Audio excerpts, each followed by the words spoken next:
नमस्कार श्रोताओं, शाम के ठीक 7:20 हुए हैं और ये समय है आपके अपने कार्यक्रम स्पोर्ट्स स्कैन का। आज के स्पोर्ट्स स्कैन के इस एडिशन के साथ मैं हूं आपका होस्ट और दोस्त सिद्धार्थ सिंह। तमाम खेल खबरों पर विस्तार से चर्चा करने के लिए हमारे साथ फोन लाइन पर मौजूद हैं वरिष्ठ खेल पत्रकार राकेश राव। राकेश, स्पोर्ट्स स्कैन कार्यक्रम में आपका स्वागत है। बहुत बहुत शुक्रिया सिद्धार्थ जी। सबसे पहले नजर डालते हैं अब तक की स्पोर्ट्स हेडलाइंस पर। अमेरिका के डेसिरे क्रॉक्जिक और जो सेलिसबरी की जोड़ी ने फ्रेंच ओपन टेनिस के मिक्स्ड डबल्स का खिताब जीता। पुरुष डबल्स में कजाकिस्तान के अलेक्जेंडर बुबलिक और आंद्रे गोलुबेव की जोड़ी ने फाइनल में जगह पक्की की। साउथ अफ्रीकन 2022 विश्व कप क्वालिफायर्स मुकाबले में ब्राजील ने पराग्वे को 2-0 से हराया और इंग्लैंड और न्यूजीलैंड के बीच दूसरे टेस्ट मैच के पहले दिन इंग्लैंड ने टॉस जीतकर पहले बल्लेबाजी का फैसला किया।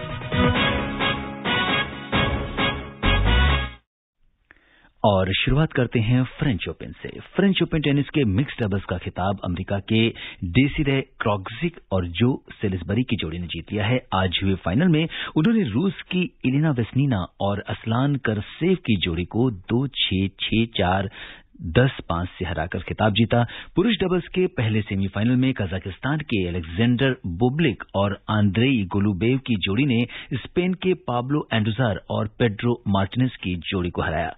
महिला सिंगल्स की बात करें तो इसके पहले सेमीफाइनल में समय स्लोवेनिया की तमारा जिंडसेक का सामना रूस की अनास्तासिया पाव्लुचेंकोवा से जारी है। दूसरा सेमीफाइनल ग्रीस की मारिया साकारी और चेक गणराज्य की बारबोरा क्रेजिकोवा के बीच होगा और पुरुष सिंगल्स और महिला डबल्स के सेमीफाइनल मुकाबले कल खेले जाएंगे। और इस बीच इन सभी खबरों पर फ्रेंच ओपन पर बहुत करीब से नजर बनाए हुए राकेश, आपसे जानना चाहेंगे कि एक तो पहला जो इसका हम ये कहें रिजल्ट मिक्स्ड डबल्स का आ गया है और अमेरिका की जो डेसिरे और सेलिसबरी की जोड़ी ने खिताब जीत लिया है। जी देखिए, सेलिसबरी जो है आप ये सोचिए कि 39 इयर्स में जो है मतलब पहली बार कोई ब्रिटेन की महिला है जो कि फ्रेंच ओपन चैंपियन बनी है। मतलब इतने सालों में अगर आप देखें 39 इयर्स बहुत होता है। और जो सेलिसबरी ने इंग्लैंड को तो कम से कम खुश कर दिया। और दूसरी चीज ये है कि जैसे अभी तक का जो सेलिसबरी का जो करियर रहा है, ये उनका दूसरा ग्रैंड स्लैम का खिलाफ जो उनका खिताब है।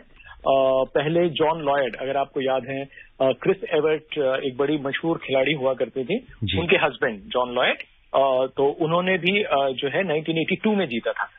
तो उसके साथ आप सोच सकते हैं कि इतने साल बीत गए 39 इयर्स के बाद, तो इंग्लैंड में तो डेफिनेटली खुशी का माहौल। और मिक्स्ड डबल्स में जहां पे कि एक टाइम पे था कि हमारे इंडियंस ने भी अच्छा किया है और जीते हैं, लेकिन इस बार हम उतना अच्छा नहीं कर पाए।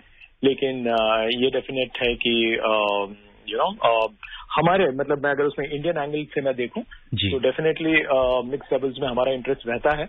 और जब कोई इंडियन जीतता है तो जैसी खुशी होती है, शायद वैसी ही खुशी आज इंग्लैंड में हो रही है।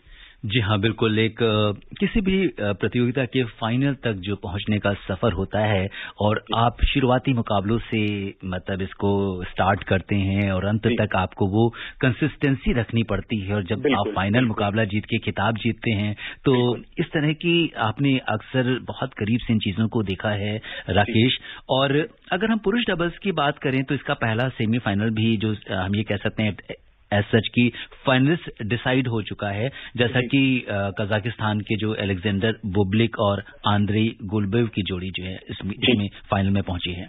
जी देखिए, ये जो जोड़ी है इनकी नेचुरली बहुत मतलब इनके ऊपर ज्यादा उम्मीदें नहीं थी कि जैसे इनके ऊपर जो मुकाबला अभी तक जो इन्होंने जो दिखाया है, जितना प्रेशर हैंडल किया है, मेरे ख्याल से बहुत कन्विंसिंग जो उनकी जीते रही हैं अभी तक, जितने भी जीते हैं इनके लोग जो हैं। और इसी में देखिए मुझे मतलब क्योंकि जब मैं मेंस डबल्स देख रहा था तो मुझे कैसा लग रहा था कि जैसे रोहन बोपन्ना एंड उनके साथ जो थे फ्रैंको स्कूगुकोर, ये भी क्वार्टर फाइनल में जाके हारे, जस्ट मतलब एक स्टेप पहले थे। लेकिन मुकाबले टफ होते जाते हैं। जैसे आपने कहा कि जैसे जैसे आप एक दूसरे हफ्ते के एंड में जब आप आते हैं टूर्नामेंट के, और हालांकि डबल्स का ड्रॉ थोड़ा छोटा जरूर होता है, लेकिन क्ले कोर्ट में जैसे है वो एनर्जी आपकी बहुत ज्यादा ले लेता है। तो वहां पे फिटनेस, मेरे ख्याल से आपका जो स्किल जो आपके स्किल सेट्स होते हैं, स्किल सेट्स अपनी जगह है, लेकिन क्ले कोर्ट में हमने देखा है कि जिसकी फिटनेस स्ट्रांगर है और स्किल सेट में थोड़ा कॉम्प्रोमाइज कर सकते हैं, लेकिन फिटनेस पे बिल्कुल भी नहीं। तो यहाँ पे आप ये देखेंगे कि नॉर्मली आप जब फ्रेंच ओपन का फाइनल देखते हैं तो जिसकी फिटनेस बेटर है उसका एक बहुत बड़ा इंपॉर्टेंट फिटनेस का रोल होता है लोगों को फाइनल तक लेके जाने के लिए। बिल्कुल। और महिला सिंगल्स की अगर हम बात करें तो जो पहला सेमीफाइनल इस समय जारी है स्लोवेनिया की तमारा और रूस की अनास्तासिया के बीच में, तो ये भी काफी अहम मुकाबला है और अभी इस समय देखना होगा कि क्या कुछ होता है इस मैच में। जी देखिए, अभी हम अगर इनको देखें जो अभी जैसे लाइव स्कोर्स हैं हमारे पास यहाँ जी, तो नेचुरली जो है जो पहला सेमीफाइनल था वो मैंने देखा 5-5 पे चल रहा था जी। दोनों खिलाड़ी जो हैं उसमें जो है लाइक ज़िडान वो अभी उन्होंने जी अभी 6-5 हो गया है जी। या अच्छा, तो मतलब बिल्कुल जैसे बहुत क्लोज मैच है ये। It is going with serve, सिर्फ एक ब्रेक जरूर आया but it was like again on serve. तो बहुत क्लोज मैच है। मतलब इसमें मुझे पिक करने को बोलेंगे तो बहुत मुश्किल है। दर्शकों को एक अच्छा मैच कहीं ना कहीं जब देखने को मिलता है तो जीते कोई भी, लेकिन काफी अच्छा मुकाबला है जी। उसमें देखिए जबकि वो एक 5-3 से अप थे जी। और मतलब मैं बहुत तारीफ करता हूँ कि ज़िडानसेक ने जैसे पिछले 2 गेम जीते 5 ऑल करने के लिए, नहीं तो वो कभी भी वो सेट हार सकती थी। 2 बार ऐसे मौके आए जब वो सेट हारने के बिल्कुल करीब थी, मगर दोनों बार उन्होंने सर्विस, एक बार ब्रेक की, एक बार होल्ड की।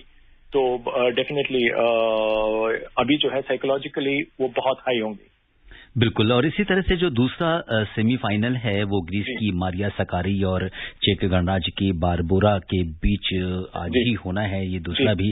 तो एक तरह से हम ये कह सकते हैं कि दोनों जो फाइनलिस्ट हैं वो आज मिल जाएंगे। बिल्कुल बिल्कुल बिल्कुल। देखिए वो दूसरा मैच भी कुछ कम हल्का नहीं, मतलब कम मतलब जो है बराबरी का नहीं होगा। बिल्कुल कांटे का मैच होगा वो भी। और जैसा मैंने कहा कि देखिए क्ले कोर्ट एक ऐसा एक सरफेस है जहाँ पे स्पेशलिस्ट लोग जो हैं जो कि स्लोअर सरफेस पे बेटर खेलते हैं, उनका परफॉर्मेंस पूरे साल में जितने टूर्नामेंट्स होते हैं 52 हफ्तों में जो मैचेस होते हैं उनमें अगर आप देखेंगे क्ले कोर्ट सीजन के जो विनर्स हैं वो बहुत अलग अलग नाम आते हैं। अब वही अगर आप हार्ड कोर्ट में देखें या इसके बाद जो शुरू होगा ग्रास कोर्ट सीजन, उसमें जो चैंपियंस होंगे वो कुछ ही लोग हैं, क्योंकि उसमें सिलेक्ट लोग होते हैं, मतलब लोग होंगे जो उसमें आएंगे। लेकिन क्ले कोर्ट के कुछ स्पेशलिस्ट होते हैं, तो ये स्पेशलिस्ट के नाम ही आप देखेंगे। तो यहाँ भी मुझे बिल्कुल वैसी उम्मीद है। बिल्कुल, तो इस पर हमारी नजर बनी रहेगी। एशियाई खेलों के स्वर्ण पदक विजेता मुक्केबाज डिंकू सिंह का आज मणिपुर में निधन हो गया। स्पोर्ट्स कैन की टीम की ओर से इस महान खिलाड़ी को श्रद्धांजलि। एशियाई खेलों के स्वर्ण पदक विजेता मुक्केबाज डिंको सिंह ने आज इस दुनिया को अलविदा कह दिया। डिंको ने 1998 में बैंकॉक एशियाई खेलों में स्वर्ण पदक जीता था। इसके बाद उन्हें अर्जुन अवार्ड और पद्मश्री पुरस्कार से सम्मानित भी किया गया। वो पिछले साल कोरोना संक्रमित पाए गए थे। वो 2018 से ही कैंसर से जूझ रहे थे। डिंको के निधन पर प्रधानमंत्री नरेंद्र मोदी ने ट्वीट कर कहा कि डिंको सिंह एक स्पोर्टिंग सुपरस्टार थे। वो एक शानदार मुक्केबाज थे जिन्होंने देश के लिए कई पदक जीते और मुक्केबाजी की लोकप्रियता बढ़ाने में अपना योगदान दिया। खेल मंत्री किरेन रिजिजू ने डिंको के निधन पर संवेदना प्रकट करते हुए कहा कि डिंको सिंह के निधन से मुझे गहरा दुख हुआ है। डिंको भारत के अब तक के सबसे बेहतरीन मुक्केबाजों में से एक थे। 1998 के बैंकॉक एशियाई खेलों में डिंको के स्वर्ण पदक ने भारत में बॉक्सिंग चेन रिएक्शन को जन्म दिया। आज डिंको सिंह हमारे बीच नहीं हैं, लेकिन मुक्केबाजी की दुनिया में उन्होंने जो योगदान दिया वो कभी भुलाया नहीं जा सकता। आनंद श्रीवास्तव, स्पोर्ट्स कैन। जी हाँ, और इस बीच उपराष्ट्रपति एम वेंकैया नायडू ने डिंको सिंह के असामयिक निधन पर दुख व्यक्त किया है। श्री नायडू ने कहा है कि उनके निधन से राष्ट्र ने एक उत्कृष्ट मुक्केबाज और असाधारण खिलाड़ी को खो दिया है। और आपसे जानना चाहेंगे राकेश, आपकी क्या यादें हैं? देखिए मेरी यादें इनसे राइट थ्रू द 90s, जबकि इंडिया में बॉक्सिंग का जो भी एक वो था एक बहुत मतलब इसको बहुत बड़ा स्पोर्ट नहीं माना जाता था, क्योंकि हमारे पास बॉक्सर्स थे जो कभी जिन्होंने ऐसा नाम नहीं हुआ कि जिनका नाम घर घर में हो। तो जैसे डिंको का नाम उस टाइम पे मुझे याद है राइट थ्रू द 90s, मतलब गोल्ड मेडल तो उनका 98 में आया, लेकिन उससे पहले से ही मुझे याद है कि जब हम लोग यहाँ पे भी जब नेशनल सब जूनियर हुई थी अंबाला में, तो उस टाइम इनका नाम सबसे पहले था, 1991 में सब जूनियर थे, जरा सोचिए उस टाइम। उसके बाद ये इन्होंने भारतीय नेवी जो है वो 95 में ज्वाइन की, और उसके बाद से तो मणिपुर का नाम एकदम से आने लगा, क्योंकि ये नाम थोड़ा अलग था, डिंको। तो ये नाम बच्चों को भी अच्छा लगता था, और बहुत ही एक अलग सा एक फीलिंग जो थी, जो इन्होंने बॉक्सिंग के थ्रू, और क्योंकि बड़े स्टाइलिश बॉक्सर थे, मैंने इनको कई बार देखा भी, नेशनल चैंपियनशिप्स में भी देखा, और मुझे याद है एक बार 91 की 90s में एक नेशनल चैंपियनशिप हुई थी शिमला में, तो वहां भी थे ये। तो कमाल के बॉक्सर्स, बहुत अपने फीट के ऊपर जो बहुत लाइट होते हैं, बिल्कुल, ये नहीं कि पैर जैसे कितने ही बॉक्सर्स अगर आप देखें तो उनकी मूवमेंट थोड़ी हैवी लगती है, मगर इनकी बेहद लाइट।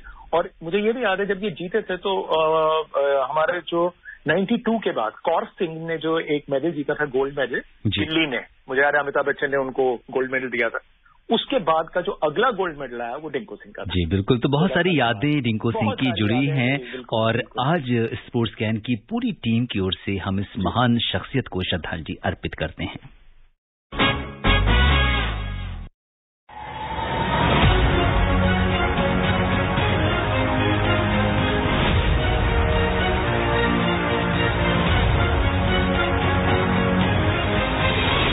श्रोताओं, अब जबकि टोक्यो ओलंपिक खेलों के आयोजन में 50 से भी कम दिन रह गए हैं, इसकी शुरुआत 23 जुलाई से होगी और ये खेल 8 अगस्त तक चलेंगे। ओलंपिक में इस बार 33 खेलों में 339 पदकों के लिए मुकाबले होंगे। आकाशवाणी समाचार ने ओलंपिक की तैयारियों को लेकर एक श्रृंखला शुरू की है। आज इस श्रृंखला में हम बात करेंगे टेबल टेनिस की। भारत के शीर्ष खिलाड़ी शरत कमल, जी साथियान, सुतीर्थ मुखर्जी और मनिका बत्रा इस बार ओलंपिक में पदक की दावेदारी पेश करेंगे। खास बात यह है कि शरत कमल ने चौथी बार ओलंपिक के लिए क्वालिफाई किया है। इससे पहले 2004 में एथेंस ओलंपिक, 2008 में बीजिंग ओलंपिक्स, 2016 में रियो ओलंपिक्स में भी शरत ने देश का प्रतिनिधित्व किया। ओलंपिक खेलों में इस बार टेबल टेनिस में मिक्स्ड डबल्स स्पर्धा को पहली बार शामिल किया गया है। शरत कमल और मनिका बत्रा की जोड़ी मिक्स्ड डबल्स में अपने पदक की प्रबल दावेदार मानी जा रही है।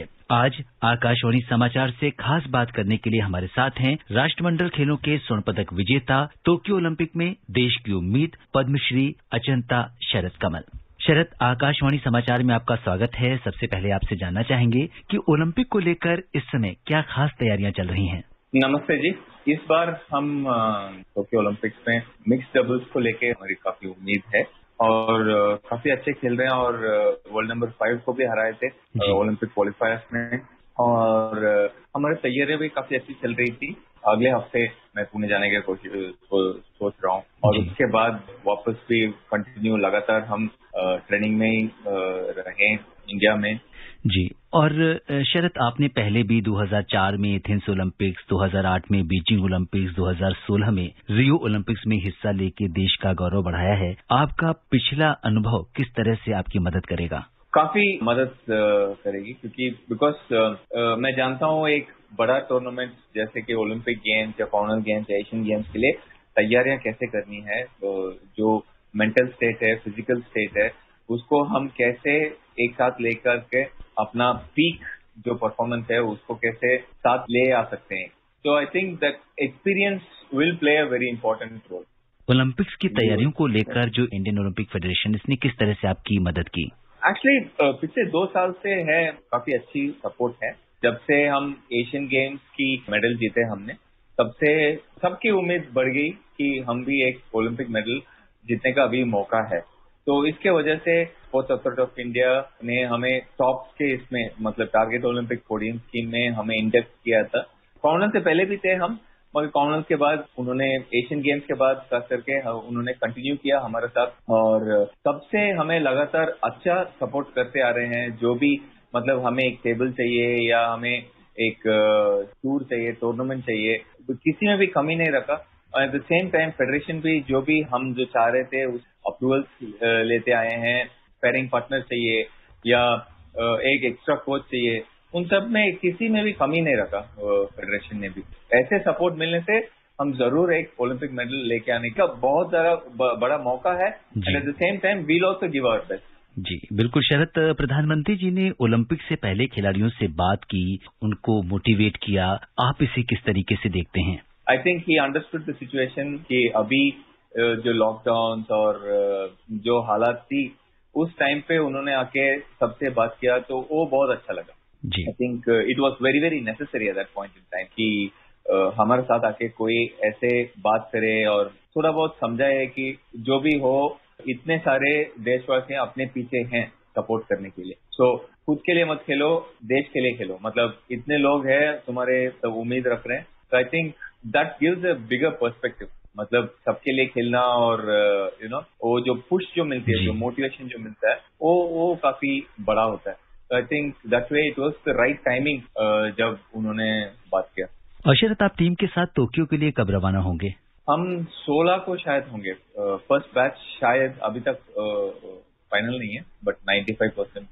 और शरद, इस समय पूरे देश की निगाहें आप पर हैं, साथ ही हर देशवासी, उनकी शुभकामनाएं भी आपके साथ हैं। आप आकाशवाणी के तमाम जो श्रोता हैं, जो आपके बहुत बड़े प्रशंसक भी हैं, उन्हें क्या संदेश देना चाहेंगे? What is your message for them?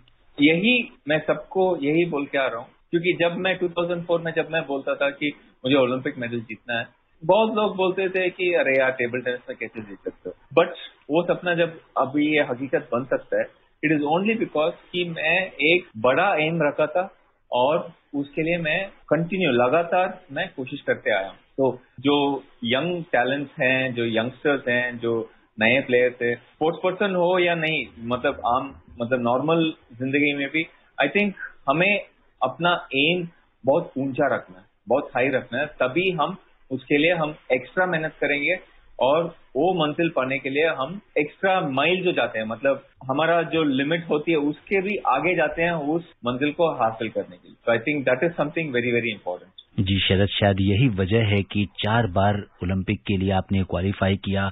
इतने लंबे सफर में इतना कामयाबी से भरा सफर रहा आपका, जो बहुत सारे देश में जो बडिंग प्लेयर्स हैं, खिलाड़ी हैं, उनके लिए ये निश्चित तौर पर एक प्रेरणा का स्रोत बनेगा। शरद, इन्हीं शुभकामनाओं के साथ कि आप टोक्यो में पदक जीतकर देश का नाम गौरवान्वित करें। आकाशवाणी समाचार से बात करने के लिए आपका बहुत बहुत धन्यवाद और आभार। बहुत धन्यवाद जी, थैंक यू वेरी मच।